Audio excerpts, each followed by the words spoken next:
வணக்கம். செந்தணலின் பிரதான செய்திகள். விரிவான செய்திகளுக்கு முன் தலைப்புச் செய்திகள்.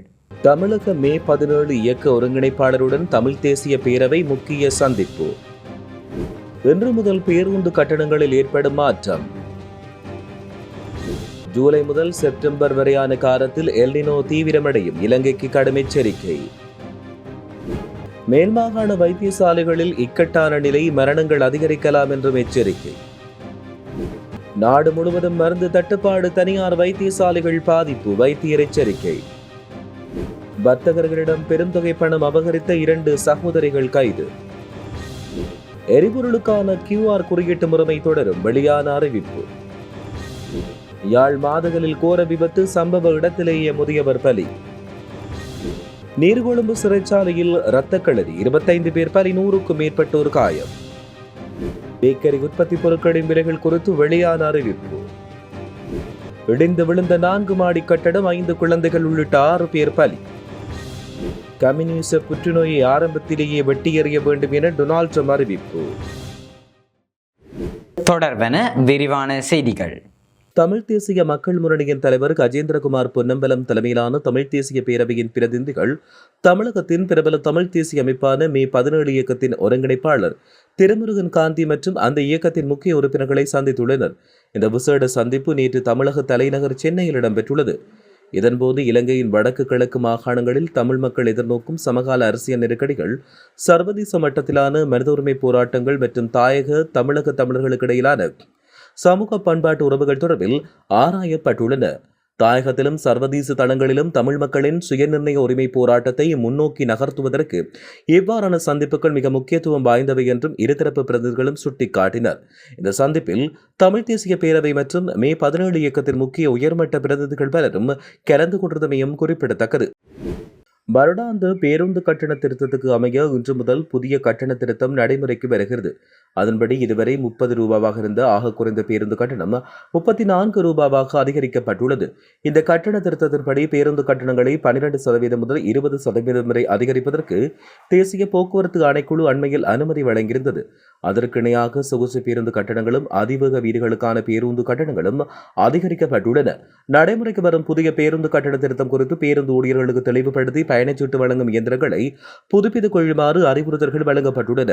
அது தொடர்பான சோதனைகள் இன்று முதல் நாடு தழுவிய ரீதியில் முன்னெடுக்கப்பட உள்ளதாக தேசிய போக்குவரத்து ஆணைக்குழு தெரிவித்துள்ளது. இருப்பினும் பயணச்சீட்டு வழங்கும் இயந்திரங்களை புதுப்பிப்பதற்கு இன்னும் 2 நாட்கள் கால அவகாசம் வேண்டும் என்றும் இலங்கை தனியார் பேருந்துரிமையாளர்கள் சங்கத்தின் தலைவர் கேமனு விஜயரத்ன தெரிவித்துள்ளார். உலகளாவிய ரீதியில் வெப்பமான காலநிலையை உருவாக்கும் முக்கிய காரணிகளில் ஒன்றான எல்னினோ காலநிலை நிகழ்வு ஜூலை முதல் செப்டம்பர் மாத காலப்பகுதியில் மேலும் தீவிரமடையக்கூடும் என உலக வானிலை அமைப்பு எச்சரிக்கை விடுத்துள்ளது. எல்னினோ நிகழ்வுகள் பொதுவாக பலவீனமானது, மிதமானது, தீவிரமானது மற்றும் மிக தீவிரமானது என்று 4 பிரிவுகளாக வகைப்படுத்தப்படுகிறது. இம்முறை காணப்படும் நிலை 3வது உச்சகட்டமான தீவிர நிலைக்குள் உள்ளதாக தெரிவிக்கப்பட்டுள்ளது. மத்திய மற்றும் கிழக்கு பசிபிக் பெருங்கடல் பகுதியில் கடல் மேற்பரப்பு வெப்பநிலை இயல்பை விட அதிகரிப்பதே எல்னினோ என்று அழைக்கப்படும் இயற்கை காலநிலை மாற்றம். இது சாதாரணமாக 2 முதல் 7 ஆண்டுகளுக்கு ஒரு முறை ஏற்படும் என்று தெரிவிக்கப்பட்டுள்ளது. மேலும் 2 முதல் 7 ஆண்டுகளுக்கு ஒருமுறை ஏற்பட்டு சுமார் 9 மாதங்கள் முதல் 1 வருடம் வரை நீடிக்கும் தன்மை கொண்டது என்றும் தெரிவிக்கப்பட்டுள்ளது. அதிக வெப்பநிலை காரணமாக நீர்ச்சத்து குறைதல், சூரிய வெப்பத்தாக்கம் மற்றும் காய்ச்சல் போன்ற உடல்நல பிரச்சனைகள் அதிகரிக்கும் அபாயம் காணப்படுவதாகவும் தெரிவிக்கப்பட்டுள்ளது. டெங்கு நோயாளர்களின் எண்ணிக்கை வெகுவாக அதிகரித்துள்ளதால் மேல் மாகாணத்தில் உள்ள பல வைத்தியசாலைகள் தங்கள் முழு கொள்ளளவை எட்டியுள்ளதாக தேசிய டெங்கு கட்டுப்பாட்டு பிரிவு தெரிவித்துள்ளது.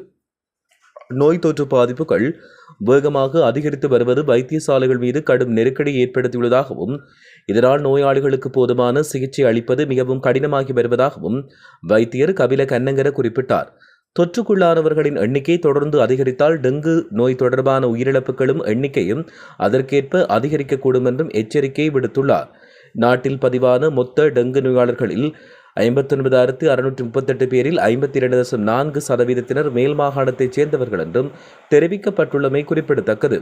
இந்த நோய் பரவல் ஒரு இக்கட்டான கட்டத்தை எட்டியதாலும் பல வைத்தியசாலைகள் முழு கொள்ளளவில் இயங்கி சுகாதார கட்டமைப்பின் மீது பெரும் சுமையை ஏற்படுத்தியுள்ளதாலும் அவசரகால குறுகிய கால நடவடிக்கைக்கு தற்பொழுது முன்னுரிமை அளிக்கப்பட்டு வருவதாக தெரிவிக்கப்பட்டுள்ளது. அரசு துறை வைத்தியசாலைகளில் மட்டுமன்றி தனியார் துறை வைத்தியசாலைகள் மற்றும் மருந்தகங்களில் தற்போது கடுமையான மருந்து தட்டுப்பாடு நிலவி வருவதாக மருத்துவம் மற்றும் சிவில் உரிமைகளுக்கான வைத்தியர்களின் தொழிற்சங்க கூட்டமைப்பு தெரிவித்துள்ளது. இதுகுறித்து வைத்தியர் சமல் சஞ்சீவ நேற்று ஊடகங்களுக்கு கருத்து தெரிவிக்கையில், தனியார் துறைக்கு மருந்துகளை வழங்கும் பல விநியோகஸ்தர்கள் தேசிய மருந்து ஒழுங்குமுறை அதிகார சபையின் கொள்கைகள் மற்றும் பதிவு செய்யும் செயல்முறைகளில் உள்ள குறைபாடுகள் காரணமாக நாட்டை விட்டு வெளியேறி வருகின்றனர். இதன் விளைவாக பெரும்பாலான தனியார் வைத்தியசாலைகள் மற்றும் மருந்தகங்களில் அத்தியாவசியமற்ற மருந்துகள், கேப்சூல்கள் மற்றும் தடுப்பூசிகளுக்கு பெரும் தட்டுப்பாடு ஏற்பட்டுள்ளதாகவும் அவர் இதன்போது தெரிவித்தார்.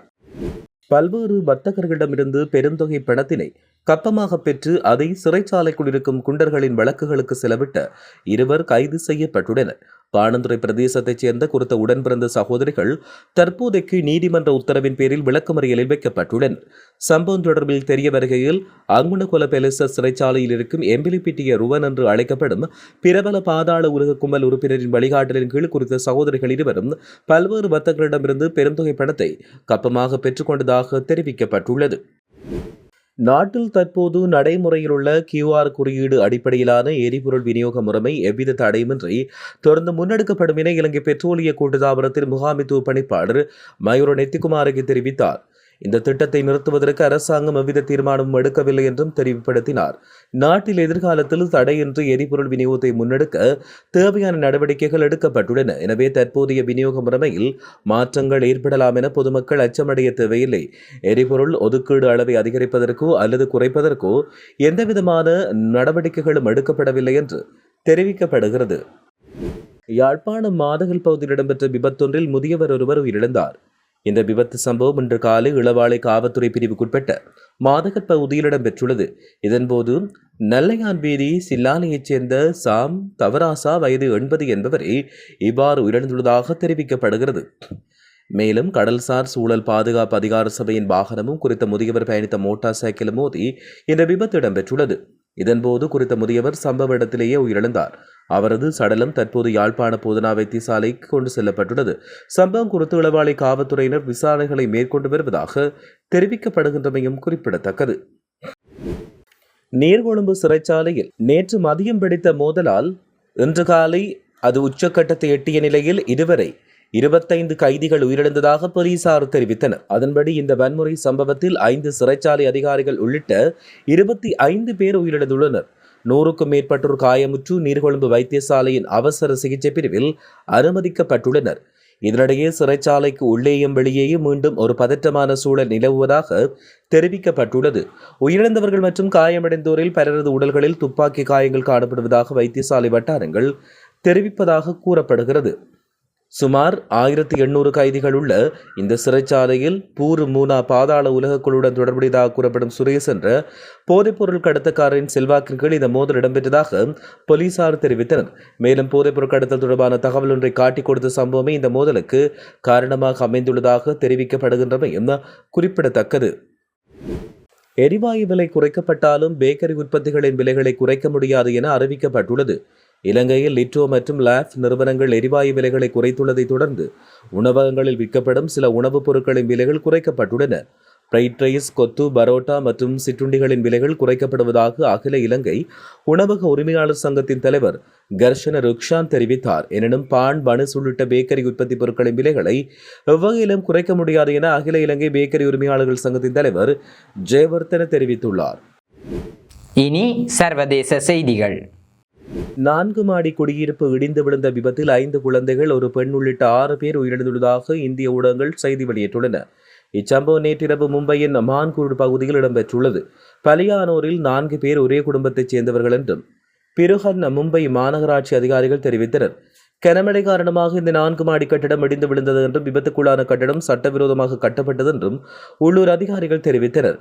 4 பெண்கள் மற்றும் ஒரு ஆண் மாநகராட்சி நிர்வாகத்தின் கீழ் இயங்கும் சதாப்தி மருத்துவமனைக்கு கொண்டு வரப்பட்ட போது ஏற்கனவே அவர்கள் உயிரிழந்ததாக தெரிவிக்கப்பட்டுள்ளமையும் குறிப்பிடத்தக்கது. நாட்டில் பரவி வரும் கம்யூனிச புற்றுநோயை ஆரம்பத்தில் வெட்டியெறிய வேண்டும் என இடதுசாரி ஜனநாயக கட்சியினரை அமெரிக்க ஜனாதிபதி டொனால்ட் ட்ரம்ப் மறைமுகமாக சாடியுள்ளார்.